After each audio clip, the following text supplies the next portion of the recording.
Hello students. आज हम लोग बात करेंगे ट्रांसफार्मर एफिशिएंसी की। तो देखिए, ट्रांसफार्मर के बारे में हम लोग सारी चीज़ें डिस्कस कर चुके हैं। एफिशिएंसी की आज हम लोग बात करेंगे। तो आपको मालूम है कि किसी भी डिवाइस या किसी भी मशीन की जो एफिशिएंसी होती है, वो अगर आप सिंपल एकदम डिफाइन करना चाहें तो आप सिंपली ये लिख सकते हैं कि एफिशिएंसी इज इक्वल टू क्या होती है, output power divided by input power, या output power deliver to the load divided by input power given to the device. तो ऐसे ही हम ट्रांसफार्मर की एफिशिएंसी को डिफाइन करेंगे तो इसको हम जनरली दिखाते हैं ईटा से। तो ईटा इज इक्वल टू हम लिख सकते हैं output output power divided bye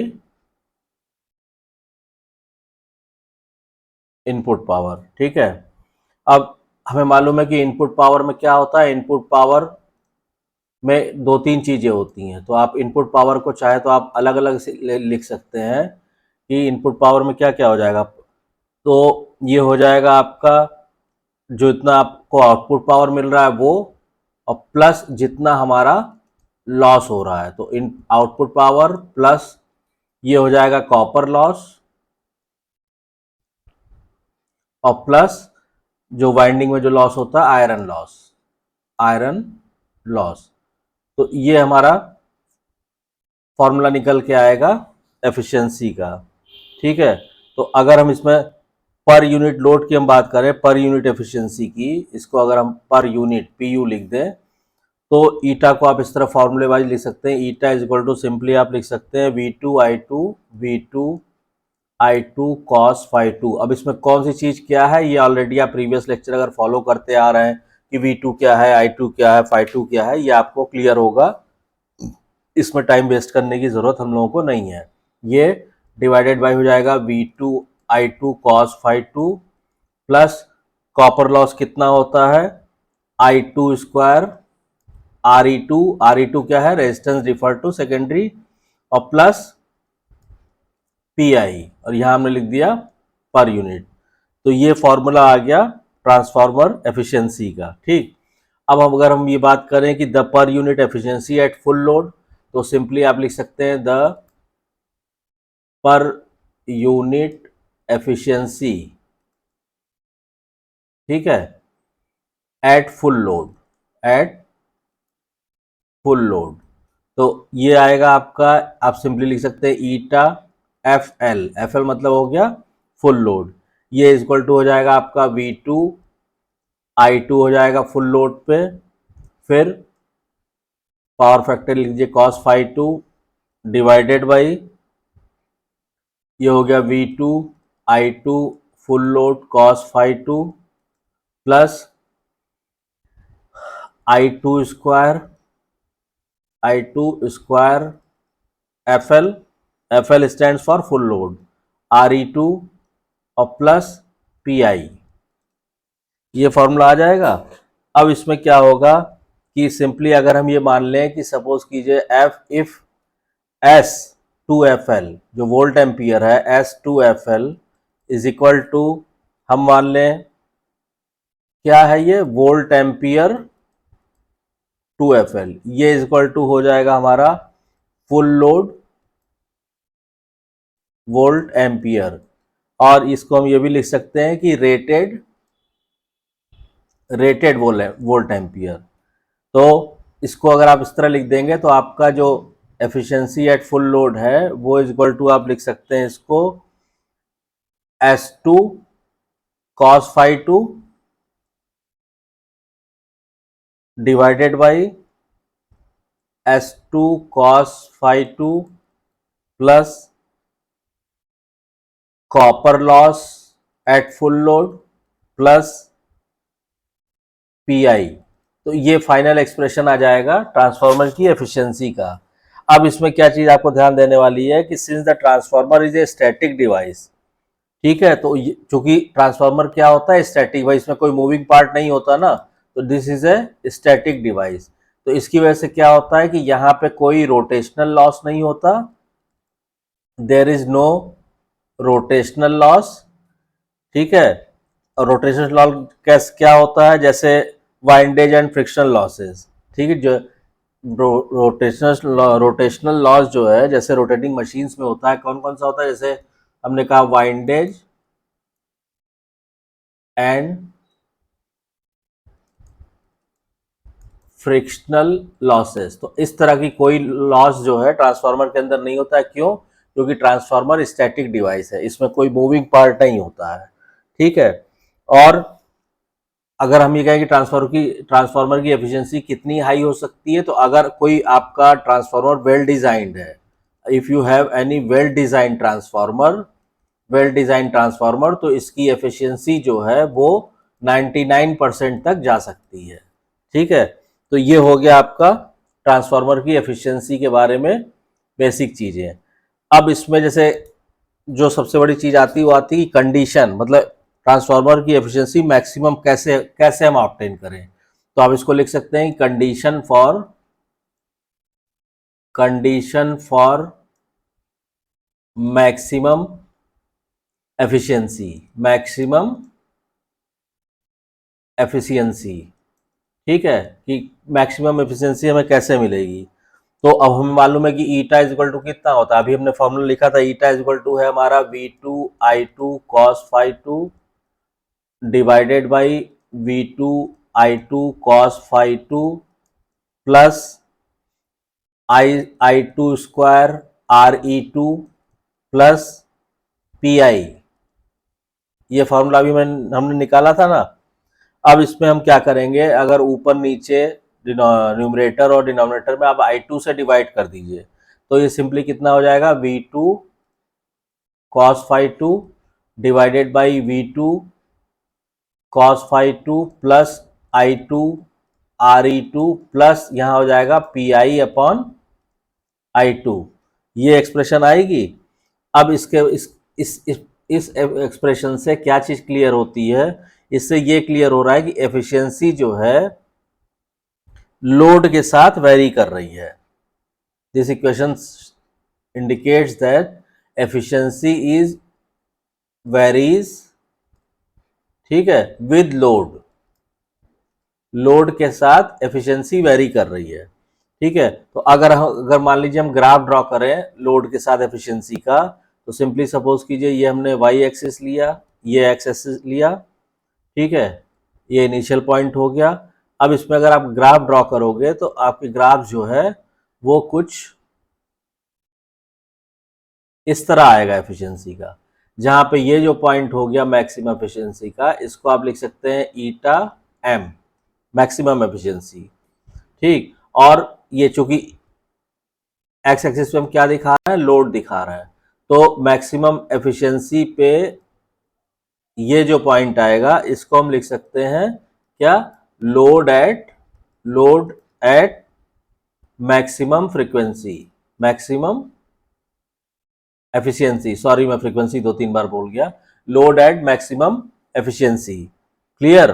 तो आप ये एक्स एक्सिस पे आप लोड दिखा रहे हैं और यहाँ ये मैक्सिमम एफिशिएंसी, यहाँ पे लिख सकते हैं आप एफिशिएंसी ईटा। ठीक। तो अगर एफिशिएंसी और लोड के बीच में कर्व ड्रॉ करना पूछेगा तो आप इस तरह इसको ड्रॉ कर सकते हैं। अब हमने शुरुआत कहाँ से की थी, कंडीशन हमें निकालनी है। तो देखिए कंडीशन अगर हमें, चलिए इसको हम यहीं पे सेपरेट कर लेते हैं। तो अगर हमें कंडीशन निकालनी है कि, तो देखिए इस एक्सप्रेशन से एक चीज क्लियर है कि efficiency is low at small loads and reaches a maximum value for a certain load. आप देखिए यहाँ पे कि स्मॉल लोड के लिए एफिशिएंसी कितना है। देखिए यहाँ पे क्या है, धीरे धीरे लोड आप बढ़ा रहे हैं, तो यहाँ पे एफिशिएंसी इतनी है, यहाँ पे इतनी है, यहाँ पे इतनी है। तो स्मॉल लोड के लिए क्या है, एफिशिएंसी कम है। और जैसे जैसे हम लोड बढ़ाते हैं, बढ़ते बढ़ते एक ये मैक्सिमम वैल्यू पे पहुंच जाती है। ठीक। और मैक्सिमम वैल्यू के पहुंचने के बाद उसके बाद फिर हम लोड बढ़ाएंगे तो एफिशिएंसी डिक्रीज करने लगती है। ठीक। तो इसका मतलब क्या हो गया कि एक तरह से आप देख रहे हैं मैक्सिमम मिनिमम वाली प्रॉब्लम हो रही है। ठीक है। तो हमें वो कंडीशन निकालनी है जिसपे एफिशिएंसी मैक्सिमम हो। तो अब इसमें आप लोगों ने मैक्सिमम मिनिमम सब लोगों ने मैथमेटिक्स में पढ़ा होगा 10+2 लेवल पे और बीटेक लेवल पे भी। तो हम सिंपली इसको कंडीशन को ऐसे डिराइव कर सकते हैं, एट मैक्सिमम एफिशिएंसी क्या हो जाएगा, उसको आप डिफरेंशिएट कर देंगे किसके रिस्पेक्ट में, I2 की रिस्पेक्ट में। इसको हम 0 रखेंगे और कंडीशन क्या हो जाएगी, इसको 0 रखने के बाद I2 की वो वैल्यू हम पिक करेंगे जिसमें D2 eta upon D I2 negative आएगा हमारा। यही तो होती है ना मैक्सिमम मिनिमम कंडीशन, आप सब लोगों ने मैथमेटिक्स में पढ़ा होगा।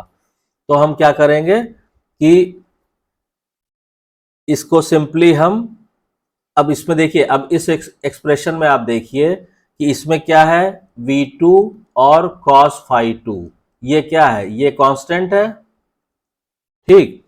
तो इसका मतलब जब ये कांस्टेंट है तो एफिशिएंसी कब मैक्सिमम होगी, एफिशिएंसी तब मैक्सिमम होगी जब डिनोमिनेटर क्या है इसका, ये जो डिनोमिनेटर है ये मिनिमम होगा।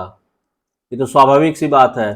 अब हम क्या करेंगे, इसका जो डिनोमिनेटर है V2 cos phi 2 plus I2 RE2, ठीक है, प्लस PI अपॉन I2, ये क्या होना चाहिए, इज ए मिनिमम होना चाहिए। समझ रहे हैं आप। तो अब आप क्या कीजिए, आप पूरे भाई इस पूरे एक्सप्रेशन को डिफरेंशिएट करने के बजाय अगर हम इसको, ये भाई ये कांस्टेंट हो गया, इसमें कुछ वेरी करना नहीं है, ये जितना मिनिमम होगा एफिशिएंसी उतनी मैक्सिमम आएगी। तो हम क्या करते हैं, हम इसको इसके मिनिमम होने की कंडीशन निकाल लेते हैं। तो मान लीजिए अगर इसको हमने से रिप्रेजेंट किया डी से या डी आर से, डिनोमिनेटर से डी आर, ठीक। तो हम क्या करेंगे, हम डी आर की मैक्सिमम मिनिमम वाली कंडीशन, तो मिनिमम वाली कंडीशन यानी D R by D I two को हम 0 रखेंगे, वहां से वैल्यू निकालेंगे और हम देखेंगे कि किस वैल्यू पे D two D R but divided by D I two का स्क्वायर पॉजिटिव है, क्योंकि जब ये पॉजिटिव होगा तभी ये मिनिमम होगा। तो इसको आप डिफरेंशिएट करेंगे D by D I two of D R, तो इसको डिफरेंशिएट करेंगे आप तो कितना आएगा भाई, D of D I two किसको करना है, V two cos phi two plus I two R E two plus P I upon I two, इसको डिफरेंशिएट करिए। तो इसको डिफरेंशिएट करेंगे कितना आ जाएगा, ये आ जाएगा आपका, ये तो कांस्टेंट है 0 हो गया, प्लस ये आई टू 1 हो जाएगा तो आर ई टू बचा, ठीक। और ये हो जाएगा माइनस का पी आई, डिफरेंशिएशन आप सब लोग आता होगा आप लोगों को ये, ठीक। अब मिनिमम करने के लिए हम क्या करेंगे, इसको for a denominator to be minimum इसके मिनिमम होने के लिए हम क्या करेंगे, इसको 0 रख देंगे, ठीक। ऐसे ही तो करते हैं ना मैक्सिमम मिनिमम का क्वेश्चन। तो R E two minus P I upon I two का स्क्वायर इज इक्वल टू 0, ये आ जाएगा। तो यहां से आप पी आई की वैल्यू क्या आ जाएगी, यहां से पी आई की वैल्यू आ जाएगी, सिंपली आप लिख सकते हैं P I is equal to हमारा आ जाएगा I two square R E two, ये आ गया पी आई। और इस पे हम देखेंगे कि जो हमारा D two D R upon D I two का स्क्वायर था उसकी क्या वैल्यू आ रही, तो ये कैसे निकालेंगे हम, फिर D of D I two निकालेंगे किसका, एक बार डिफरेंशिएशन के बाद जो एक्सप्रेशन आया था R E two minus P I upon I two का स्क्वायर, इसको डिफरेंशिएट करेंगे। जब आप इसको डिफरेंशिएट करेंगे कितना होगा, 0 plus 2 P I upon I two का क्यूब, ठीक है सॉरी। और ये क्या होना चाहिए, ये होना चाहिए हमारा पॉजिटिव। तो आप यहां पे देख रहे हैं ये क्या है, ये आपका लॉस है, ये आपका करंट का क्यूब है, ठीक है। ये क्या होगा, जब आप वैल्यू रखेंगे यहां पे कोई भी वैल्यू रखेंगे, ठीक है, तो ये आपका क्या होगा, ये हमेशा पॉजिटिव आएगा। तो यही कंडीशन हो गई, ठीक है, यही कंडीशन हो गई आपकी एफिशिएंसी के मैक्सिमम होने की, ठीक। यानी कि ये जो कंडीशन है हमारी D two D R upon D I two का स्क्वायर, ये क्या आ रहा है हमारा 2 पी आई अपॉन I2 का क्यूब आ रहा है, और ये क्या होगा, ये हमेशा पॉजिटिव होगा, और जब पॉजिटिव होगा तो इसका मतलब dr मिनिमम होगा। ठीक, और जब dr मिनिमम होगा तो एफिशिएंसी क्या होगी, मैक्सिमम होगी, मैक्सिमम। यानी यही मेन कंडीशन है एफिशिएंसी को मैक्सिमम होने के लिए।